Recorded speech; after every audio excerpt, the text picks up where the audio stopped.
Hello, everyone, and welcome back to Learn English Stories 101.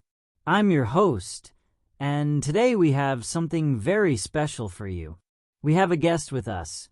Her name is Margaret Wilson. Margaret has an incredible story to share. A story about family, betrayal, and unexpected kindness. This story will touch your heart and teach you an important lesson about life. So let's listen carefully to Margaret's story. Margaret, please tell us what happened. Thank you for having me. My name is Margaret Wilson and I am 60 years old. I used to live in a small town called Riverside. For many years, I lived alone in my little cottage. My husband passed away almost a decade ago, and since then, life has been very quiet. I have one son. His name is Michael. When Michael was younger, he moved to Australia. He built a wonderful life there. He got married to a woman named Lisa, and they have 2 beautiful children. Michael has a successful career and a big home. I was always proud of him, but the problem was I rarely saw him. He lived so far away. Sometimes he would call me, but not very often. Sometimes he would send me some money and say, "Mom, I'll visit you soon." But years passed and he never came. I spent my days alone. I would wake up, clean my small house, cook my meals, and in the evenings I would sit by myself.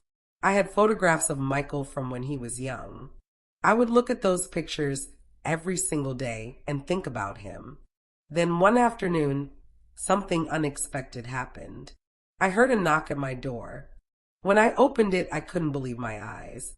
It was Michael, standing right there in front of me. I was shocked. I said, "Michael, is it really you?" He smiled at me and opened his arms. I hugged him tightly and started crying tears of joy. We went inside and I prepared some tea. We sat together and talked. I asked him about Lisa and the kids. He told me everyone was doing well.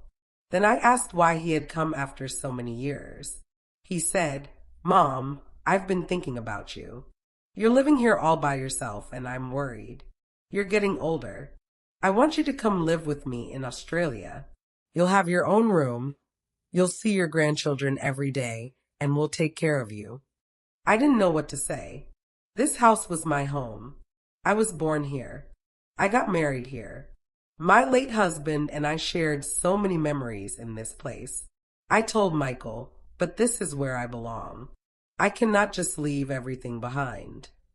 Michael became serious. He said, "Mom, this house is too old.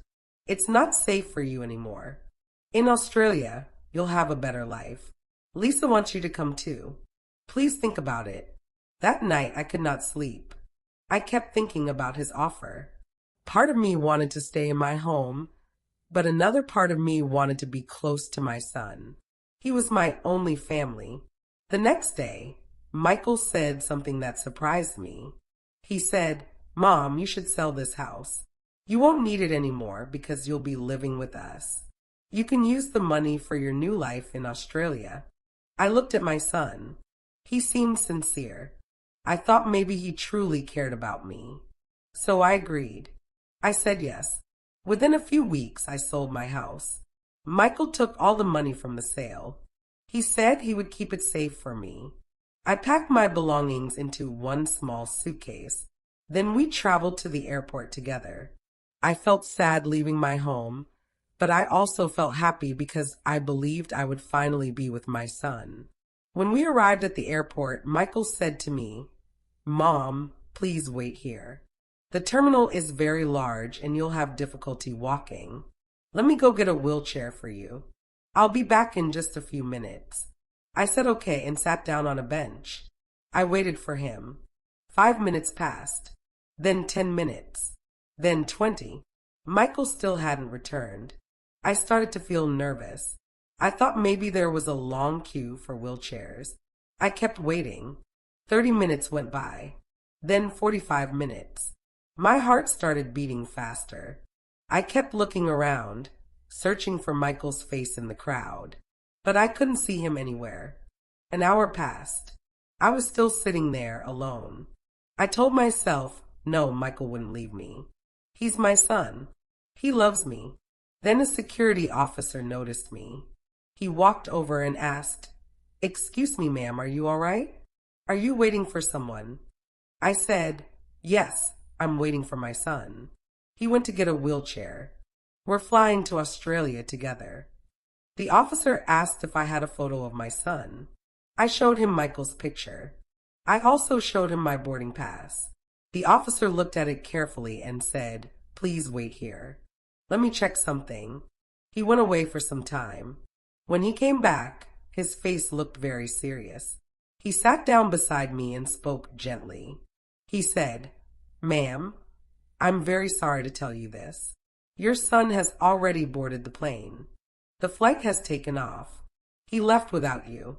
I felt like my whole world stopped. I couldn't breathe for a moment. I said, "No, that's impossible. Michael wouldn't do that to me. He loves me. He promised to take me with him." The officer said sadly, "I checked everything. He went through security alone. He boarded the flight alone. I'm truly sorry." Tears started flowing from my eyes. My heart felt broken into pieces. I cried and cried. The officer looked very sad too. He said, "Some people forget what matters most in life." I whispered, "My name is Margaret Wilson."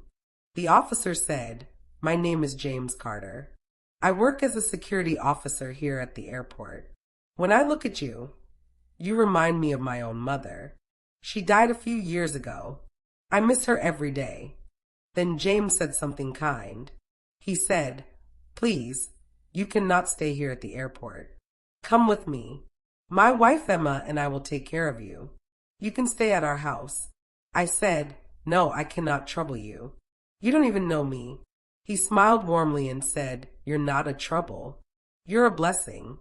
Please come." James called his wife Emma and explained the situation. Emma immediately said yes. That evening, I went to their home. Emma welcomed me with such warmth. She cooked food for me and spoke to me with so much respect. I cried that night in their guest room. I missed my house. I missed the life I had. I even missed Michael despite what he had done. But what I didn't know was something terrible. The next morning, James received a phone call. He went to another room to talk privately. When he came back, he looked very sad, but he smiled at me and said everything was fine. I could see pain in his eyes. Later, I learned the truth. The flight that Michael had boarded had crashed shortly after takeoff. There were no survivors. My son was gone forever. But James never told me. He knew that even after Michael abandoned me, I still loved him. I still prayed for him every night. James didn't want to break my heart even more. Days turned into weeks. I continued staying with James and Emma.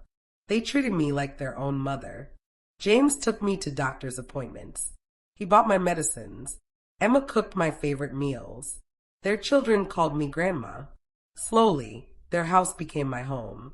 Their family became my family. I prayed every day. I prayed for Michael's soul. I prayed for his children who lost their father. And I prayed that no other mother would ever feel the pain I felt at that airport. One day, James asked me, "Margaret, do you ever think about going back to Riverside? Back to where your old house was?" I looked at him and said, "I lost that house, James. But I found a real home here with you and Emma.